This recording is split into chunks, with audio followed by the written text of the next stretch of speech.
Now we on assertion reason. हमें assertion reason पढ़ने पड़ते हैं और देखना होता है कि दोनों सही हैं या दोनों गलत हैं। और अगर दोनों सही हैं तो क्या एक रीज़न जो होता है वो असर्शन को एक्सप्लेन कर पा रहा है कि नहीं कर पा रहा है, या दो अलग डिफरेंट स्टेटमेंट्स हैं इवन दो बोथ आर करेक्ट।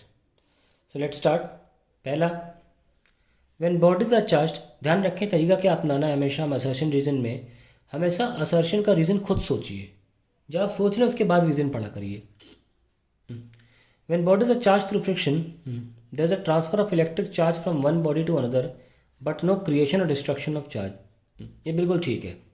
फ्रिक्शन से क्या होता है, इलेक्ट्रॉन एक जगह से दूसरी जगह चले जाते हैं और कोई डिस्ट्रक्शन या क्रिएशन चार्ज का नहीं हो सकता, क्योंकि कंजर्वेशन ऑफ प्रिंसिपल के तहत होता है ये।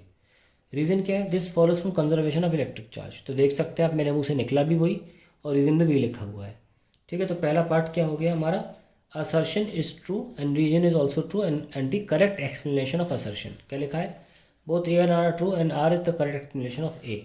तो इसमें क्वेश्चन नंबर 11 में ऑप्शन मारेंगे हम A।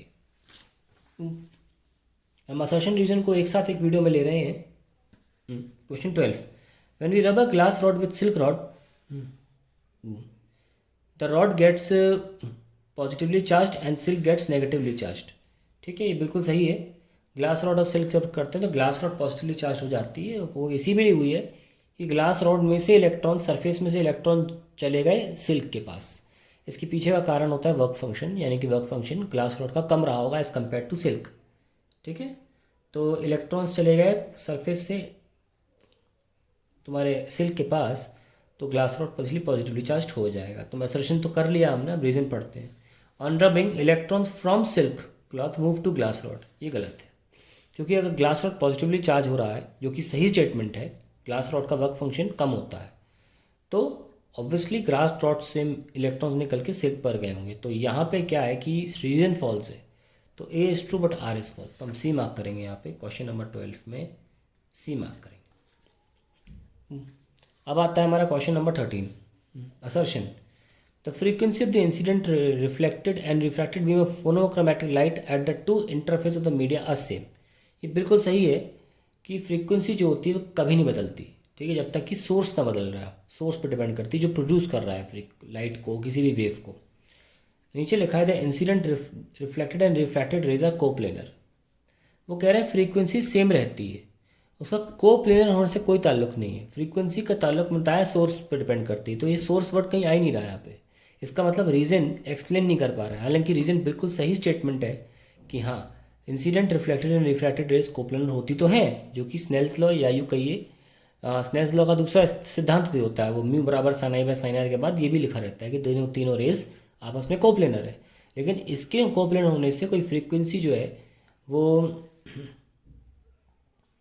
दोनों लाइट की सेम होती है, जिसका कारण एक्चुअली सोर्स है, वो एक्सप्लेन नहीं करता। तो इसमें दोनों स्टेटमेंट सही तो हैं, पर दूसरा स्टेटमेंट का ताल्लुक ही नहीं है पहले स्टेटमेंट से, तो हम इसमें क्या करेंगे, बी मार्क करेंगे। तो क्वेश्चन 13 लेट्स मार्क बी। अब आता है question number 14, assertion. When a light wave travels from rare to denser medium its speed decreases. The decrease in speed imply reduction in energy carried by the light wave. अब देखिए यहाँ पे assertion कह रहा है कि अगर radio to denser rate speed कम हो जाती है, इसका मतलब एनर्जी भी कम हो जाती है। स्टेटमेंट बिल्कुल गलत है, क्योंकि एनर्जी ऑफ लाइट जो होती है वो वेव वेलोसिटी पे डिपेंड ही नहीं करती, वो डिपेंड करती फ्रीक्वेंसी पे। और फ्रीक्वेंसी हमने अभी सुना कि वो चेंज ही नहीं होती है जब तक कि सोर्स ना बदल दिया जाए। तो यहाँ पे तो असर्शन गलत हो गया। When a light wave travels from rare to denser medium its speed decreases, the decrease in speed imply reduction in energy, absolutely false statement। Energy नहीं रिड्यूस होती, सेम रहती है। Now the energy of wave is inversely proportional to the velocity of wave. The energy of wave is inversely, energy का velocity से inverse relation बता रहे हैं, तो ये भी फॉल्स हो जाएगा। तो क्वेश्चन नंबर 14 में क्या सीखा हमने, when light travels from rare to denser medium its speed decreases, the decrease in speed reply and reduction in energy carried by light wave। no, तो दोनों स्टेटमेंट फॉल्स हैं। assertion and reason both incorrect, both incorrect। ठीक है, तो हमारे सारे assertion reason हो चुके हैं।